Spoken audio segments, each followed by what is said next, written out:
નમસ્કાર, તમે જોઈ રહ્યા છો ચક્રવાત ન્યૂઝ અને મહત્વપૂર્ણ સમાચારો સાથે હું છું નિકિતા। મહત્વપૂર્ણ સમાચારમાં વાત કરશું કે કોર્ટના આદેશનું પાલન શરૂ કરી દેવામાં આવ્યું છે। છેલ્લા 4 દિવસથી મરાઠા આરક્ષણ મુદ્દે મુંબઈને બાનમાં લેનારા આંદોલનકારીઓને આજે બપોર સુધીમાં રસ્તાઓ ખાલી કરવાનો કોર્ટે આદેશ આપ્યો હતો, જેને પગલે પોલીસ અર્ધલશ્કરી દળોએ કામ શરૂ કર્યું। ખાસ કરીને રેલવે સ્ટેશન પરિસર રોડ તેમજ આઝાદ મેદાનમાં હજારોની સંખ્યામાં ધામા નાખીને પડેલા આંદોલનકારીઓને દૂર કરવાનું જે કામ છે તે શરૂ કરવામાં આવ્યું, જેને પગલે ખાસ CSMT પર હવે સ્થિતિ સામાન્ય નજરે પડે છે અને આજે બપોરે કોર્ટે 3 વાગે ફરીથી આ મુદ્દે સુનાવણી કરી અને આદેશ આપ્યો હતો।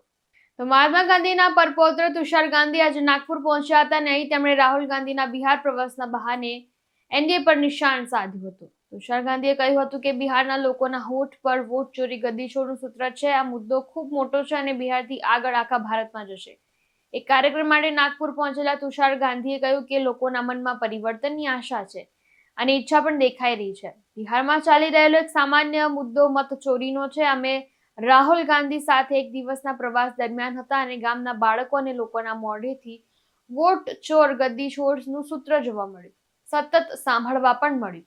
આ પહેલા ક્યારેય આ વસ્તુ જોઈ ન હતી। પરિવર્તનની ઈચ્છા હતી પણ પછી પણ ક્યાં જવું તે અંગે ઉદાસીનતા હતી, પરંતુ મતચોરીના મુદ્દામાં તેમને લાગ્યું કે તેઓ તેને વળગી રહી શકે છે। આ મુદ્દો ખૂબ મોટો બનશે, તે બિહારની બહાર જશે, તેને તે આખા ભારતમાં પણ દેખાવ મળશે।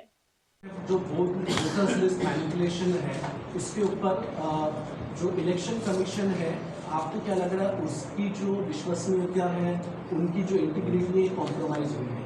बिल्कुल हुई है। मैं पहला जो पार्ट है वो लेना चाहता हूँ, और वो जो हमारे ऊपर आक्षेप फडणवीस जी ने लगाया कि गांधीवादी संस्थाओं में अर्बन नक्सल घुसे हैं और एक तरीके से उन्होंने गांधीवादियों को अर्बन नक्सल कहा, तो उसके खिलाफ मैं ये कहना चाहता हूँ कि गांधीवादी वो है जो क्रांतिकारी है, और क्रांतिकारी वो है जो सत्ता में बैठे लोगों की नींद उड़ाता है।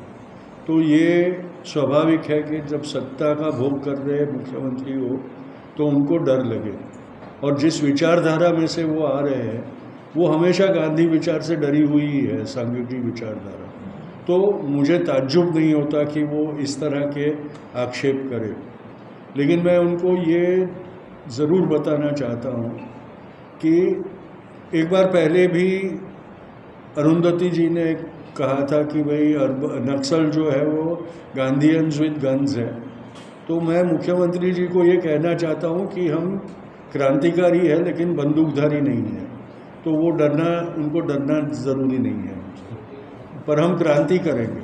But do you suffice that what Arundhati had said in a series of articles? Those were titled Gandhi but with guns. So do you suffice with the idea?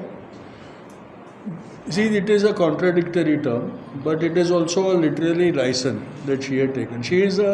But do you suffice with it? Personally, I don't. I do not agree with that, because a Gandhian would never carry a weapon. So that is something, but what she was saying was a literary definition of what the Naxalites were trying to bring about, social justice. And so we cannot debate on that, and it is not necessary to debate on that. But personally, if you ask me, a Gandhian cannot be holding a gun. That is a given. Initially, Digvijay Singh and Raj Babar also claimed that they are revolutionists, what you call Krantikari. Do you suffice to Oh, I didn't understand. Digvijay Singh और राज बब्बर इसके पहले भी कह चुके हैं और भी कई नेता जो कह चुके हैं कि माओवादी जो है वो क्रांतिकारी। हाँ, क्या आप उस बात को मानते हैं? क्रांतिकारी तो है ही, क्रांतिकारी तो है ही, और एक जो सोशल इनजस्टिस है उसके खिलाफ वो लोग लड़ रहे हैं। अब एक जन का क्रांतिकारी दूसरे लोगों का टेररिस्ट होता है, वो इतिहास से वो तय हुआ है। लेकिन संदेश ने जो कहा वो हम यात्रा की बात करें तो ज़्यादा बेहतर होगा। और आपका जो इलेक्शन कमीशन वाला जो क्वेश्चन है, वो तो इलेक्शन कमीशन ने खुद ने अपनी विश्वसनीयता गंवा दी, क्योंकि इलेक्शन कमीशन की सबसे पहली जो जिम्मेदारी है वो ट्रांसपेरेंसी की होनी चाहिए थी। क्योंकि जो इलेक्शन में ट्रांसपेरेंसी ना हो उस इलेक्शन पे प्रश्न उठना बहुत स्वाभाविक है। और जिस तरीके से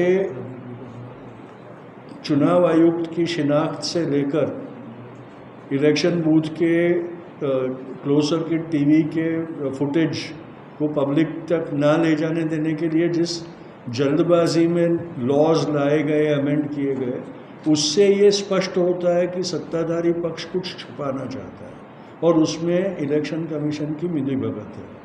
तो इसलिए उनकी विश्वसनीयता पे बहुत बड़ा प्रश्न चिन्ह लगा है, उसमें कोई दो बात राय नहीं है। और ये उनके ही जिम्मेदारी है कि वो अपनी सफाई दे। जिस प्रकार से उन्होंने, जब उनके ऊपर प्रश्न उठाए गए तो जिस प्रकार से उन्होंने चैलेंज किया कि अगर आप पुरावे नहीं दोगे, एफिडेविट नहीं दोगे तो कार्रवाई की जाएगी, वो उनकी विश्वसनीयता को और भी कम करता है। सर, जिस तरीके से इतनी बड़ी पदयात्रा हो रही है तो एनडीए के कोई अलायंस पार्टीज है, उनको अप्रोच किया गया था? मैंने स्पष्ट किया है कि हम सिर्फ इंडिया अलायंस के साथ ये करेंगे, हम एनडीए के साथ हरगिज़ नहीं करेंगे। मतलब अजीत पवार वगैरह जैसे कोई भी नहीं, जो इंडिया अलायंस में है वो हमारे साथ चल सकता है। देखिए, आपने ये याद रखना चाहिए, ये सिविल सोसाइटी एक्टिविस्ट्स का प्रोग्राम है और हमने जो इंडिया अलायंस की पार्टीज़ है और नेतृत्व है उनको हमने निमंत्रित किया है हमारे साथ जुड़ने के लिए और आने के लिए, और इसलिए इस तरीके से हम ये कर रहे हैं। तो उसमें एक बहुत स्पष्ट सोशल और पॉलिटिकल मैसेज हम देना चाहते हैं। तो उसमें ज़रा भी एनडीए के किसी भी मित्र पक्ष को आने का कोई गुंजाइश नहीं है। तुषार जी, आपने यात्रा के दौरान स्पेशली किसानों की बात की है और स्पेशली बिहार का उल्लेख किया है, तो बिहार में महाबोधि नृत्य आंदोलन भी चल रहा है, तो क्या यात्रा के दौरान वो भी विषय इसमें रहेगा? कौन सा? महाबोधि महाबोधि का। देखिए, इसमें जो लोग अपने अधिकारों के लिए लड़ाई लड़ रहे हैं उनकी आवाज़ को बुलंद करने की हम पूरी उनको मौका देंगे, जो लोकतांत्रिक है, जिनका हमारे संविधान के ऊपर विश्वास है, संविधान को वो लोग महत्व देते हैं, प्राधान्य देते हैं। वैसे सारे जो मुद्दे हैं उनको भी हम साथ रखेंगे और जो प्रश्न हैं उनको भी हम उठाएंगे। आप बिहार विजिट किए हैं? નાસિકના ગણેશ ઉત્સવમાં પ્રેમ મંદિર આકર્ષણનું કેન્દ્ર બન્યું. મથુરાના વૃંદાવનની તર્જ પર નાસિકના ઇન્દિરાનગરમાં પ્રેમ મંદિર બનાવવામાં આવ્યું અને જેમાં ગણેશ મંડળે ભગવાન શ્રી કૃષ્ણ અને રાધાના જીવનની પ્રેરણાદાયી પ્રવૃત્તિઓ બતાવવાનો પ્રયાસ કર્યો છે. મથુરા વૃંદાવન ન જઈ શકતા મહારાષ્ટ્ર અને નાસિકના ભક્તો નાસિકના ગણેશ પંડાલમાં રાધા રાણી અને શ્રી કૃષ્ણના ચરણોના આશીર્વાદ અને દર્શન મેળવી રહ્યા છે. का डेकोरेशन देखने बहुत सारी जनता आती है और ये डेकोरेशन बहुत ही अलग तरीके से बनाया जाता है। इस साल उसने कि वृंदावन का जो प्रेम मंदिर है उसका डेकोरेशन किया है। बहुत सी जनता इधर बहुत सारा अच्छा प्रतिसाद मिल रहा है उसको, और वो प्रेम मंदिर ज्यादा करके युवकों को बहुत ज्यादा प्रेरित कर रहा है। इसीलिए डेकोरेशन देखने बहुत सारे जनता और दूर के लोग भी इधर आते हैं। મરાઠા આરક્ષણ નામે આઝાદ મેદાન, સીએસટીએમ અને આસપાસના પરિસરને બાનમાં લેનારા આંદોલનકારીઓને કોર્ટના આદેશને અનુસરી તાત્કાલિક આ વિસ્તાર ખાલી કરવા પોલીસે વિનંતી કરી હતી. અન્યથા તેમની પર કાર્યવાહી કરવાની ચીમકી પણ આપવામાં આવી, પરંતુ તેમની પર કોઈ જ અસર થઈ ન હતી.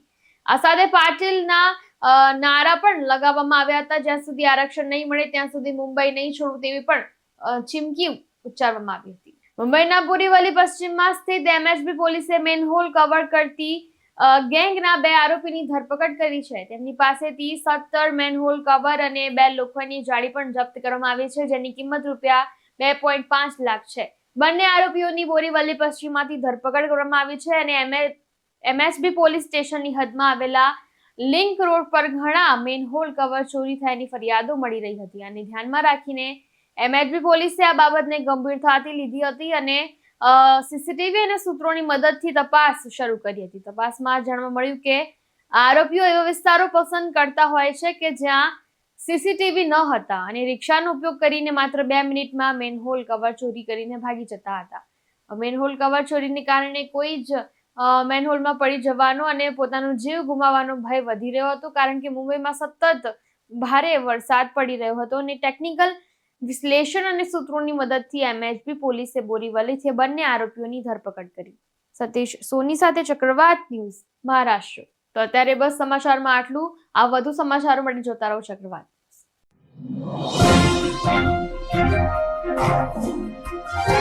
Thank you.